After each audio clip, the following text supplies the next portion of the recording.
G'day, welcome to EFTM, and today a first look at Samsung's latest folding phones and why I think they are going to set the world on fire. Not because of features, but because of price. If you want to see this and a whole lot more, click subscribe, ring the bell, we'll bring you notifications whenever we have new content on tech, cars and lifestyle right here at EFTM. Now, there's not much of a secret with my view and opinion on folding smartphones. The Samsung Galaxy Fold, both the original and the last one, it's not a massive device for me. It's not one that I need in my life.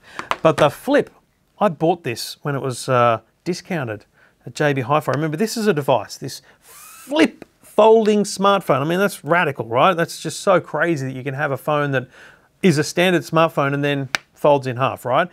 I bought this for $1,000 because they were normally $2,200. And I thought that the fact that it was reduced in price so much just blew my mind. And I wanted to have it, at least to hold on to, because it was one of the first generations of folding devices ever, let alone from Samsung. And this is the form factor, I think, that will outlast everything in terms of where smartphones are going.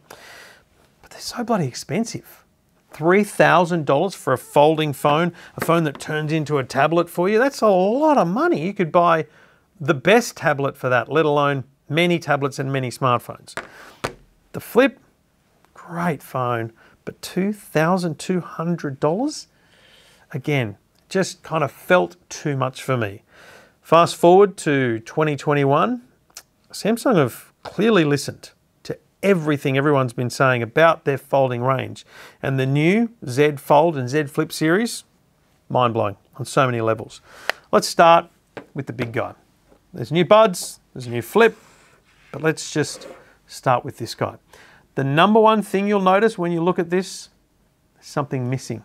It's not missing, but it's certainly still there, but it's hidden. Can you notice what it is? It's up here. It's the camera. There is a front-facing camera, but it's hidden. It's underneath the screen. It's underneath the LCD screen. This is the first for any major manufacturer of mobile phones. It's been talked about for a couple of years now, and there have been some models made. Rubbish though. But in terms of big name manufacturers or anyone in Australia, this is it. Now, you can see it at the right angle, the right light, the right sort of screen. You can just see the little dot there. And when you're looking at it personally, it's very obvious because I can nearly count the number of pixels that are actually covering the lens. So instead of having thousands of pixels in that small space, there's hundreds. And that gives transparency through, which allows them to shut them on, shut them off, and actually have the camera lens focus through those pixels without any problem at all. When you're using the camera in selfie mode, you can obviously see it because the pixels, they don't want light up pixels in there while the camera's on.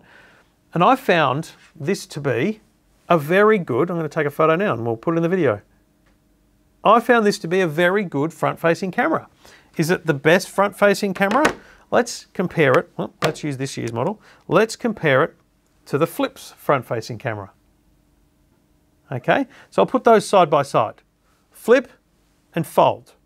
Flip and Fold.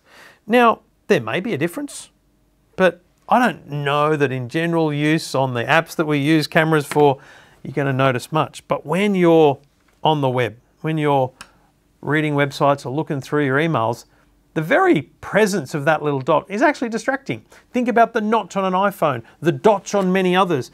Think about the very first Fold and how it had that huge camera module. The distraction of the camera takes away from the experience of the tablet. And this is actually a small, if you're thinking of it as a tablet, it's a small screen. But for what you're now getting some of the best technology possible with that under-screen camera.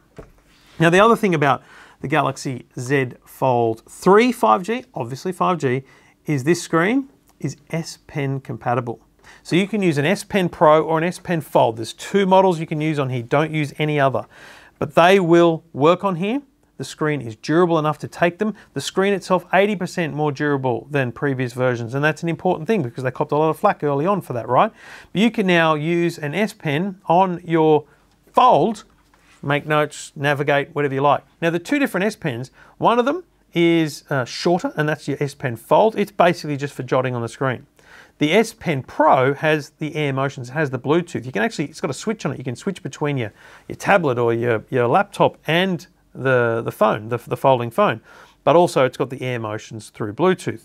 It's the Pro level, it's a better pen, but for most people, the standard Fold pen is great. There's nowhere on here to put the pen, just like the S21 with the pen. You need a separate case that will take the pen and allow you to store that. But I think what they're doing there is they're saying to Samsung Galaxy Note users, we got you. We're not going to make notes anymore. We've got this really cool version of the S21, or 22 next year as well probably, that's S Pen compatible. Oh, you like a bigger screen? We've got the Fold, S Pen compatible. So I think they've gone, we don't really need the Note. It's a bit excessive to have that many devices. Why not just go S series, A series, S series, and Z, with the Fold topping it out with S Pen support. Front screen, pretty much the same size as last year. The whole device is just ever so slightly shorter, a millimetre at best. But I'm going to say it does feel a lot lighter. It's only grams, like 11 grams or something. It's only a little bit lighter, but it feels a lot lighter. And for some reason it looks smaller, even though it's only remarkably smaller. It's not much at all, but it is a difference in the hand, I will say to you straight up.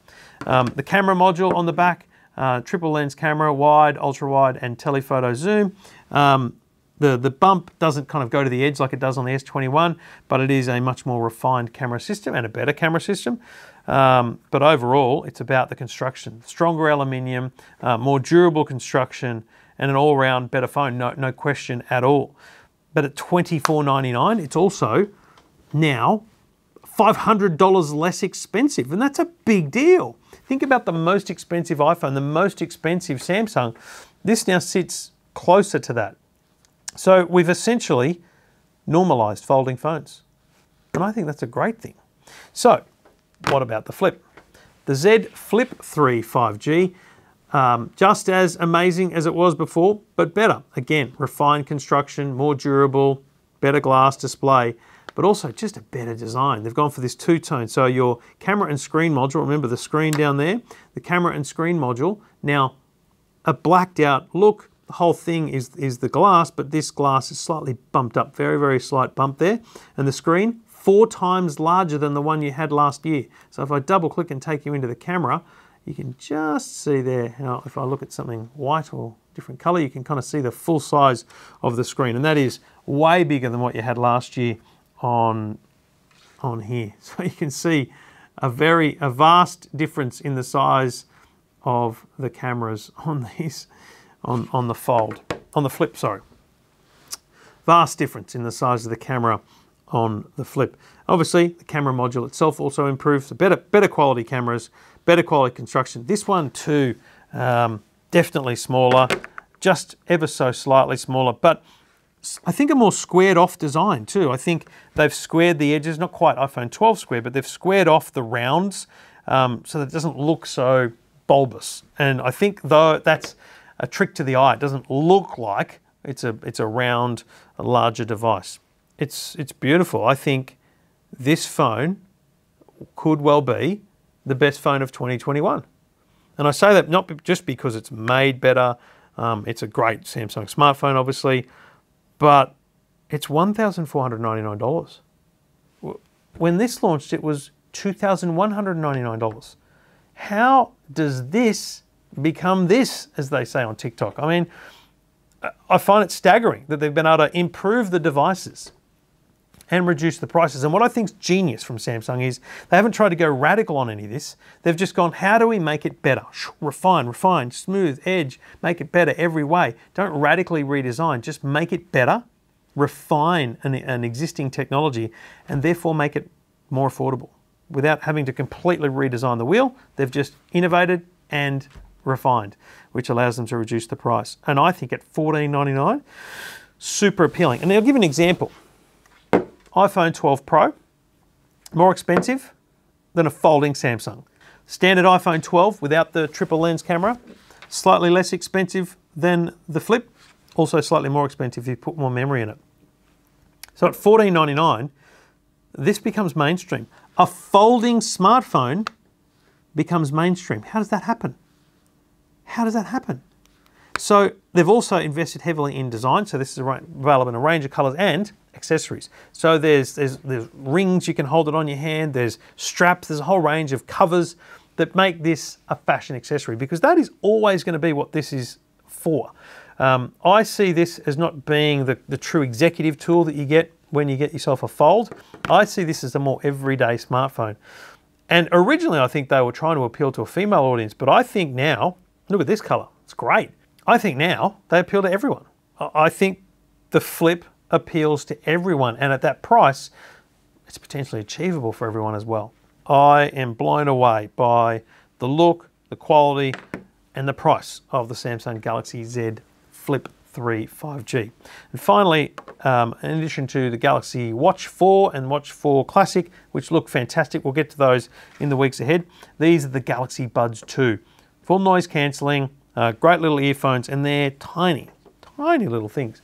When you've got them in, you remember the Galaxy Buds Live? They tried to make them essentially just sit in your ear. Well, these have got the tip, so they go into your ear canal with a nice tip and sleeve on them. But they're tiny. Look, I mean, you can barely see them front on, right? You can barely see them. A slight move, you can see them. And they come in different colors. And I love the fact that they've gone with the colors on the inside of the case, but all of the cases are white. My only complaint thus far is because they're so small and round and shiny, if you do need to adjust them, because you kind of feel like touching them and adjusting them now and then, you end up touching the touch sensors on them as well and triggering off your track skip or whatever it might be. So I don't think they're the perfect earphone, but I think, again, at $219, they've absolutely nailed it. Samsung is essentially out to attack everyone on price. They are at a price war here. The fact that they would release a $14.99 flip phone, a $219 pair of noise cancelling headphones, and a $2,499 folding phone, I think is mind-blowing. I think they've done a wonderful job. We've got a full review to come ahead, but out of the box at announcement time, these are very impressive. Full details at EFTM.com.